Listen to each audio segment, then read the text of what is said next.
Welcome to Man Does Tech, where I solve the problems you didn't even know you had. In this video, I will explain how to adjust headlights on your Toyota Highlander. First, park your vehicle on a flat surface about 25 feet from a wall. Make sure your tire pressure is set correctly. Then, measure the distance from the ground to the center of your headlight lenses and mark this height on the wall. Also, mark vertical lines directly in front of each headlight's center. Now let's find those adjustment screws. Pop open your hood and look behind each headlight assembly. You'll typically find 2 screws per headlight. One screw controls the vertical aim, moving the beam up or down. The other screw adjusts the horizontal aim, shifting the beam left or right.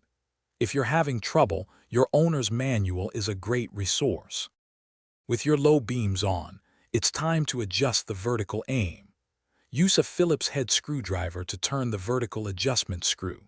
Turning it clockwise or counterclockwise will move the light beam up or down on the wall. For optimal visibility and to avoid blinding others, aim the top of the low beam's brightest part to be about 2 inches below your marked horizontal line. Finally, let's fine-tune the horizontal aim. Use the horizontal adjustment screw to move the beam left or right.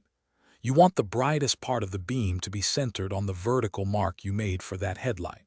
Once both headlights are adjusted, take your Highlander for a short drive to ensure the new settings provide clear visibility without dazzling oncoming drivers. Enjoy your improved night vision. Thanks for watching. If you found this helpful, don't forget to like and subscribe.